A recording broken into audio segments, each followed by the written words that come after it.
और देखिए बात करेंगे उस खबर की जिसने पूरी दुनिया की परेशानी बढ़ा दी है। दुनिया की दो महाशक्ति अमेरिका और चीन अब आमने सामने हैं। ताइवान पर चीन और अमेरिका में तकरार बढ़ चुकी है। अमेरिकी कांग्रेस की स्पीकर नैन्सी पेलोसी के ताइवान दौरे से चीन आग बबूला हो चुका है। और चीन की आपत्ति के बावजूद अमेरिकी कांग्रेस की स्पीकर नैन्सी पेलोसी ने ताइवान पहुंचकर वहां के राष्ट्रपति से मुलाकात की, तो दूसरी तरफ अमेरिका के उस कदम से चीन बौखला गया है। तो चीन की सेना ने अमेरिका को सख्त संदेश देने के लिए ताइवान के पास युद्ध अभ्यास शुरू कर दिया है। और इतना ही नहीं, चीन की बीती रात ही अमेरिकी राजदूत निकोलस बर्न्स को भी तलब कर दिया गया है और नैन्सी पेलोसी की ताइवान यात्रा पर कड़ा ऐतराज भी जताया।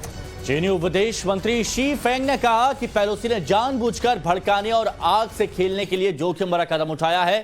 ताइवान की राष्ट्रपति से मुलाकात के दौरान नैन्सी पेलोसी ने कहा कि अमेरिका ताइवान के साथ है। वहीं ताइवान के राष्ट्रपति ने नैन्सी को ताइवान का पुराना दोस्त बताया है। तो ये मुलाकात काफी अहम है और इसी मुलाकात की तस्वीर आपको दिखा रहे हैं। और बड़ा सवाल यही है कि क्या यही तस्वीर, यही मुलाकात दोनों बड़े देशों के बीच एक महायुद्ध की वजह बनेगा। ये 6 अलग अलग तस्वीरें आपको दिखा रहे हैं अब तक जो कुछ भी वहां पर हुआ है। जैसे ही नैन्सी पेलोसी वहां पर मुलाकात करने के लिए जाती हैं, चीन की तरफ से कड़ा संदेश पहले ही दे दिया जाता है उनके पहुंचने से पहले कि अगर ऐसा हुआ तो अंजाम भुगतने के लिए भी तैयार रहना होगा। ये चेतावनी चीन की तरफ से अमेरिका को।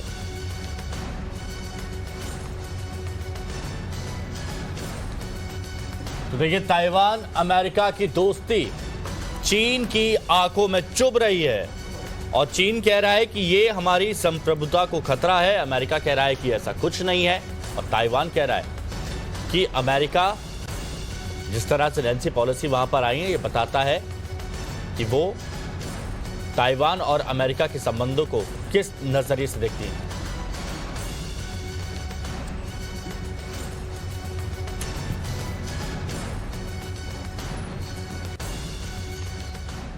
लेकिन चीन की इस आपत्ति को अमेरिकी कांग्रेस की स्पीकर नैन्सी पेलोसी ने दरकिनार करते हुए ये कहा कि अमेरिका ताइवान के लोगों के साथ खड़ा है और वो ताइवान के लोकतंत्र का समर्थन करता है। ये बड़ी खबर आपको बता रहे हैं कि चीन की बात को दरकिनार करते हुए बयान दिया गया है। Where security and economy come together, our distinguished member from Illinois, Mr. Christian Murphy, is a member of the Intelligence Committee, and he saw the connection between chips and national security, as well as other aspects of our cooperation security-wise.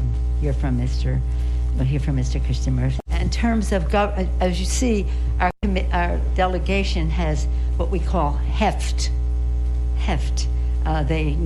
They have a view of economy and security and governance. They have knowledge of the issues. They think in a strategic way about how to work together. They came here, we all did, to listen, to learn from you as to how we can go forward together. और इस वक्त हमारे साथ खास मेहमान जुड़ चुके हैं, डिफेंस एक्सपर्ट के सिन्हा जी जुड़ चुके हैं। सर, बहुत स्वागत है आपका टाइम्स नाउ भारत में। साथ ही मेरी सहयोगी शिवानी शर्मा भी हमारे साथ जुड़ चुकी है। सबसे पहले आप ही का रुख करते हुए के सिन्हा जी, इस मुलाकात को आप किस तरीके से देखते हैं? हालांकि सैन्य टकराव की चेतावनी भी चाइना ने दी थी इस मुलाकात को लेकर के, लेकिन इसका कुछ असर देखने को तो मिल नहीं रहा है।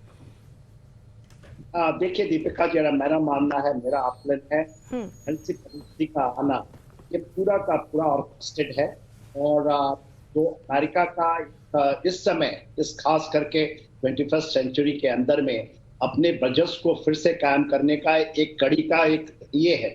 जो आप देख रही हैं कि उनके चीफ ऑफ स्टाफ कह रहे हैं या उनके जो बाइडेन साहब कह रहे हैं कि this is not the right time to visit, मगर वो तो कहने की बातें हैं।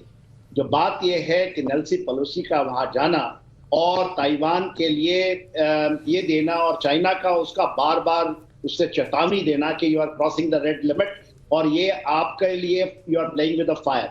देखिए, वो चाइना कुछ नहीं कर पाएगा, ये मेरा मानना है इस मामले में। और इसका एक असर्टिवनेस है, एक स्ट्रैटेजिक रिस्ट्रेन कर रहा है अमेरिका, साथ के साथ अपने को एक्सर्ट कर रहा है इंडो पैसिफिक में। और ये मेरे ख्याल से करेक्ट पॉलिसी है उसका इस इंडो पैसिफिक में अपने वर्चस्व को बनाए रखने के लिए। बिल्कुल, ये बात यहाँ पर कही जा सकती है। हमारे साथ शिवानी, हमारी सहयोगी, इस वक्त जुड़ी हुई हैं। शिवानी, एक तरफ हम देख रहे हैं कि कई देशों में पहले से तनाव चला आ रहा है। रूस यूक्रेन को तो हम देख ही रहे हैं, उनके बीच में युद्ध चला आ रहा है, और बाकी देशों में भी कई कई जगह गतिरोध की स्थिति बनी हुई है। अब यहाँ पर ये जो गतिरोध बनता हुआ नजर आ रहा है, इससे कितना तनाव बढ़ सकता है?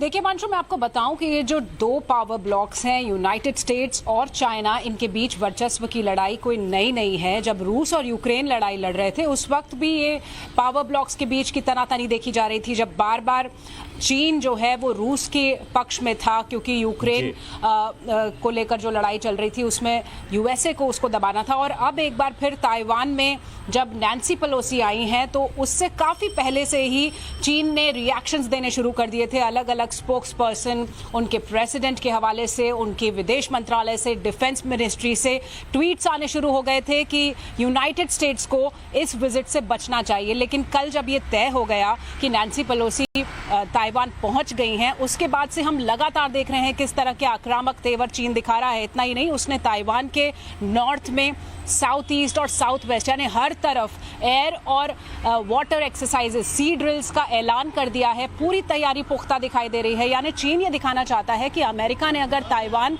और चीन के बीच में आने की कोशिश की तो वो युद्ध जैसी स्थिति के लिए तैयार है। और ये पूरी कवायद उसने इसीलिए की है, ये प्रेशर टैक्टिक्स दिखाने की कोशिश है। वहीं दूसरी तरफ जब नैन्सी पेलोसी पहुंच गई ताइवान की राष्ट्रपति से, उन्होंने मुलाकात भी कर ली है, तो अमेरिका एक मैसेज देना चाहता है कि चीन के इस रवैये से अमेरिका को फर्क नहीं पड़ता। तो ये दो बड़े पावर ब्लॉक्स की तनातनी यहाँ पर दिखाई दे रही है और पूरे विश्व की नज़र इस पूरे घटनाक्रम पर है। हालांकि आज पूरे दिन की मुलाकात के बाद आफ्टरनून में नैन्सी पेलोसी को लौट जाना है, लेकिन इस दौरान चीन का जो रवैया है या आगे आने वाले कुछ दिनों में वो क्या करने वाला है, इस पर सभी की नजरें जरूर टिकी रहेंगी, क्योंकि चीन के लिए ये वर्चस्व की लड़ाई में भारी पड़ने का एक सवाल है या ये दिखाने का सवाल है कि ये प्रेशर टैक्टिक्स यहाँ पर चीन की तरफ से अपनाई जा रही है। के सिन्हा जी का एक बार फिर से रुक करना चाहूंगी। सिन्हा साहब, आपसे ये समझना चाहेंगे, चीन ने चेतावनी पहले ही दे दी थी अमेरिका को कि अगर ये दौरा जारी रखा उन्होंने नैन्सी पेलोसी का तो इसका खमियाजा अमेरिका को भुगतना पड़ेगा, लेकिन अमेरिका ने इस चेतावनी को क्या एक मैसेज के तौर पर मैसेज दिखाने के लिए ये एक्सेप्ट कर लिया, इस चैलेंज को, उनके इस दौरे को रद्द नहीं किया, इसे कंटिन्यू रखा? दीपिका, जो आप कह रही हैं उसमें बहुत ज्यादा सच्चाई है और तथ्य और एक वेट है। देखिए, अमेरिका जब वर्चस्व की लड़ाई लड़ते हैं और खास के जियो स्ट्रैटेजिक डोमेन के अंदर में, तो उसमें आपको कुछ चीजें ऐसी करनी होती हैं जिसमें आप दूसरे को नकारा करो। दो चाइना में सी जिनपिंग हैं, वो उन्होंने एक नॉविस की लड़ाई लड़ रहे हैं। देखिए, आप बहुत ये मान के चलिए कि अमेरिका और चाइना में बहुत ज्यादा डिफरेंस है मिलिटरली और बोथ इकोनॉमिक फ्रंट में भी। तो चाइना अभी भी इमर्ज आउट नहीं हुआ है, उन्होंने थोड़ी सी जल्दी कर दी है और they want to emerge out as a world leader, और वो चैलेंज करते हैं। मल्टीपोलैरिटी को यदि एक्सेप्ट करता है चाइना तो वो इमर्ज आउट हो सकता है, मगर जब आप ये कहते हैं कि हम यूनिपोलर वर्ल्ड में हम आगे निकलेंगे, उस दौड़ में वो निकल नहीं पाएगा। इसलिए निकल नहीं पाएगा क्योंकि वो उतनी अभी उसकी पुख्ता तैयारी हुई है। देखिए, आप सैन्य जमावड़े को इकट्ठा कर लें, उसकी कैपेबिलिटी आप बिल्डअप करने में 30 से 40 साल लगता है। आप नेवल शिप से आगे निकल सकते हैं, मगर आप जब ब्लू वाटर नेवी में बनना चाहते हैं, क्योंकि आने वाले समय में 21वीं सदी में जहां भी होगी वो शी के ऊपर में ही वर्चस्व की लड़ाई होगी, तो उसमें आज भी बहुत पीछे। देखिए, इन चीजों से आप केवल प्रॉक्सी से, bye proxy you can't win a war. आज के दिन में ये सच्चाई है कि चाइना इवन भारत का सामना नहीं कर सकता, चाहे वो रिम हो, जो हमारा इंडो पैसिफिक का इलाका है, या केवल इंडियन ओशन रीजन है। तो वो आज आप अमेरिका के सामने खड़े हैं, जबकि पूरी की पूरी दुनिया लामबंद हो चुकी है वहां। देखिए, वहां क्वाड का है, ऑकस है, इसके अलावा उसमें जो 5I है, ये चीजें जो चल रही हैं। और अमेरिका ने भी अपने को केवल गुआम में नहीं, वो हवाई में भी बहुत ज्यादा अपने को स्ट्रॉन्ग कर रहा है। जापान चाहता है कि मिलिट्री, और साउथ कोरिया तो, और ऑस्ट्रेलिया जिस तरह से आ रहे हैं, तो चाइना ने थोड़ा इस तरह से आप चैलेंज नहीं कर सकते कि हम पूरे वर्ल्ड ऑर्डर को बदल देंगे। तो चाइना ने कुछ हवल की है। ये शी जिनपिंग का मेरा मानना है कि उनको और वेट करना चाहिए था। यदि वर्चस्व की लड़ाई लड़नी है, या तो आप एक्सेप्ट करें कि इंडिया भी एक पार है। हमारी लड़ाई चाइना के साथ क्या है? हम तो गए थे, हमारे मोदी साहब गए थे 2017 में आपका ढोकला कि आप हम मिल करके रहते हैं, क्योंकि 21st century is the century of Asia. पर आप ये नहीं मानना चाहते हैं कि हम इस जगह में कोई और पावर आए, हम अकेले निकलें। ऐसा नहीं होता। यदि आप साथ मिलकर चलते हैं तो आप भी निकलेंगे, हम जीत सबकी है। ये बात यहां पर कही जा सकती है। और वैसे भी चीन की वन चाइना पॉलिसी यहां पर बढ़ती जा रही है। आप दोनों हमारे साथ बने रहें। वहीं अब से कुछ देर पहले अमेरिकी कांग्रेस की स्पीकर नैन्सी पेलोसी ने ताइवान की राष्ट्रपति से मुलाकात की और उन्होंने क्या कहा वो आपको सुनाते हैं। With the Taiwan Relations Act, America made a bedrock promise to always stand with Taiwan. And on this strong foundation, we have built a thriving partnership, grounded in our shared values of self-government and self-determination, focused on our mutual security interests in the region and across the world, committed to the economic ties that power prosperity for all of our people.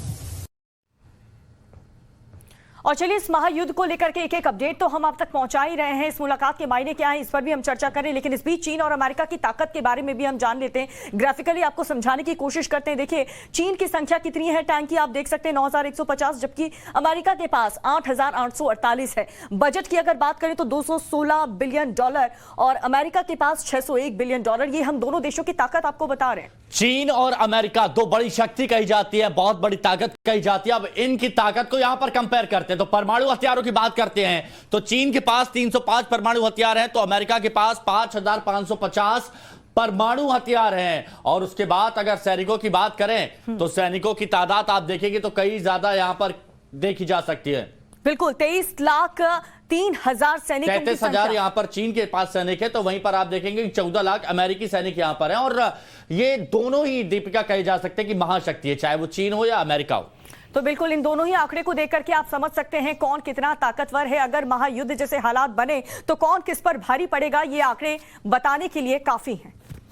चीन और America की यहां पर बात की जा रही है और इनकी ताकत आप देखेंगे, दो बड़ी महाशक्ति यहां पर कही जा सकती हैं। और अब जब चीन अमेरिका को आंख दिखा रहा है तो अमेरिका भी पूरी तरह से वहां पर तैयार है और अमेरिका भी बता रहा है कि अमेरिका किसी के आगे झुकता नहीं है। और इसीलिए यह जानना बेहद जरूरी है कि जब बात ताकत की आती है, टैंक्स की आती है, एयरक्राफ्ट की आती है, परमाणु की आती है, सैन्य तादाद की आती है, तो वहां पर किसके क्या हाल यहां पर बने हुए हैं। मेजर जनरल के सिन्हा हमारे साथ में लगातार जुड़े हुए हैं।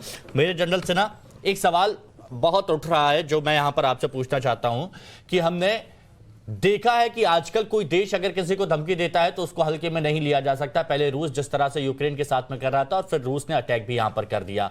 अब चीन यहां पर आग दिखाता हुआ नजर आ रहा है। अमेरिका शांत बैठने वाला है नहीं, क्योंकि उसकी फितरत नहीं है, उसकी आदत नहीं है। लेकिन आने वाले वक्त में आप इसे कैसे देखते हैं? क्या यह मामला बढ़ेगा या वक्त के साथ यह थमेगा?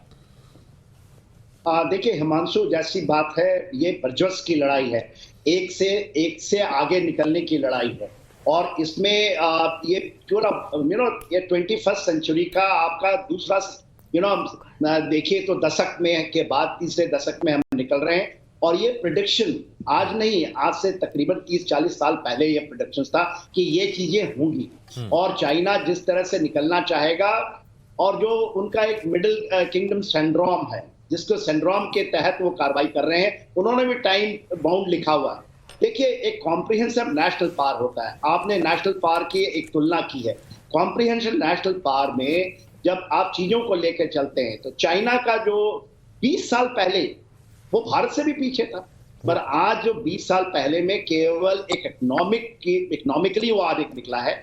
उसकी जनसंख्या उस समय भी ज्यादा थी, पर आज उसकी डिक्लाइनिंग इसलिए है कि उसकी जो जनसंख्या है, जिसकी वन चाइना पॉलिसी है, वन चाइना पॉलिसी है, ये पॉलिसी बिल्कुल सही कह रहे हैं आप सर। यहाँ पर ये जो पॉलिसी अपनाए हुए हैं, हालांकि चेतावनी का दौर यहाँ पर शुरू हो चुका है। व्यापक संदेश अमेरिका की तरफ से भी दिया जा रहा है। आपका बहुत बहुत शुक्रिया टाइम्स नाउ भारत के साथ जुड़ने के लिए। शिवानी, आपका भी बहुत शुक्रिया जो जानकारी आपने हमारे दर्शकों तक पहुंचाई।